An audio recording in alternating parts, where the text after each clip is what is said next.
It's All Good with Sierra Scott. Brought to you by Cessna Aircraft Company.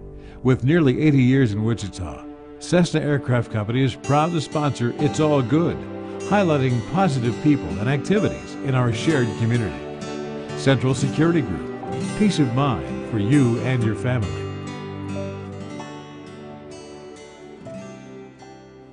Hello and welcome to It's All Good. I'm Sierra Scott. This is a show about people, places, companies, and organizations that are working hard to make the world a better place to live. And as you're about to see, there are a lot of them. Michael Sicoli is one of those rare individuals who's just good at everything. He can act, he can sing, he can write music, he can even do cartoon voices. Although Michael's been successful, the road hasn't always been smooth and his pathway hasn't always been paved, but he never gave up. If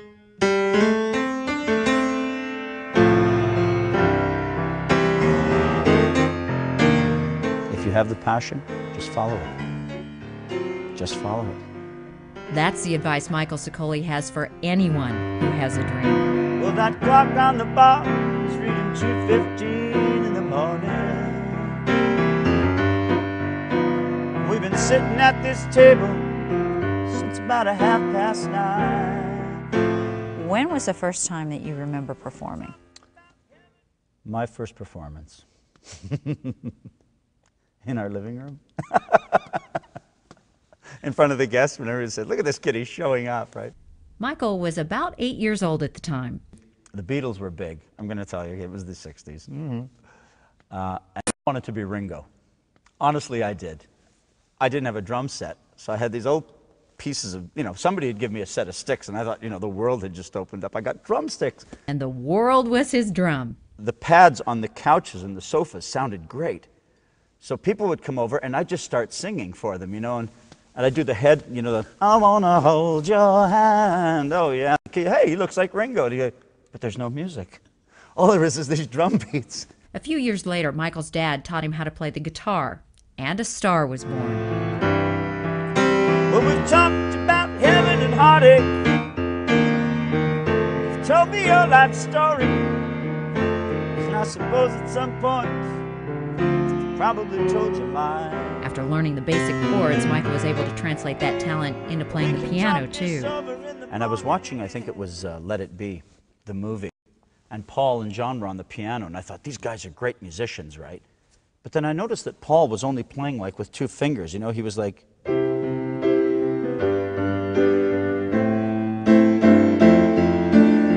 And I'm going, gee, that looks kind of easy.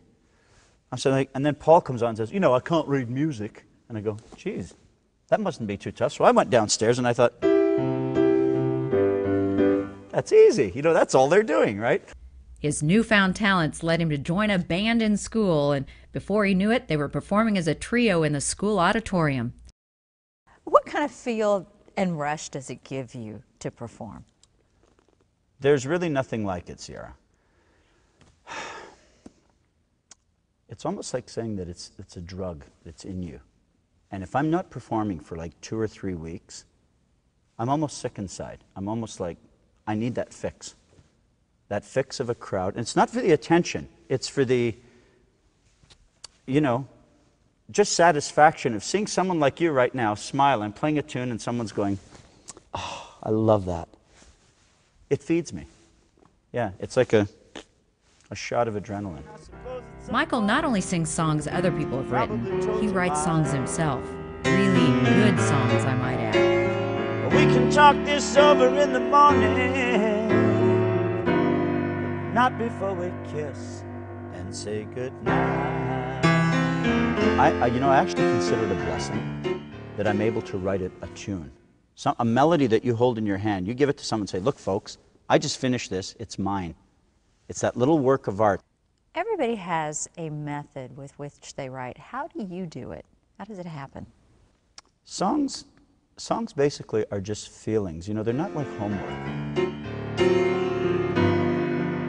Well, there's nobody left except that sweet young lady bartender.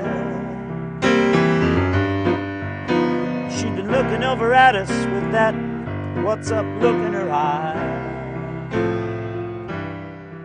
sometimes that just happens. A song just pops in your head, go, wow, it's just writing itself. It's like I'm listening to this already made tune. That means quitting time's near, smoke is cleared, everybody else has disappeared. Even the piano man has already played it one last time, yeah. You know, a song like Manhattan from the first record was my first trip to New York City, and I was on the seawall, I guess you would call it, of the East River, and it was the first time I saw the Battery of Manhattan, and I went, wow. And that's when the World Trade Centers were there, God bless us all. And I looked at it and I went, oh my God, that's Manhattan. And right away, for some reason, my mind reverted to the 50s of the guy with the trench coat and the fedora, the cigarette, how you doing, sweetheart, down on West 47th Street, or whatever it is, you know. Write an old tune, and it just came to me to, oh yeah, I'll meet you in Manhattan. And it was May. For a weekend, when? Okay, late in May. There'd be time to chase those small town blues away. Yeah, baby, let's go down and have a coffee somewhere, you know. So that whole thing, it's just a feeling you get, and you start hearing the tune in your head. I do anyway.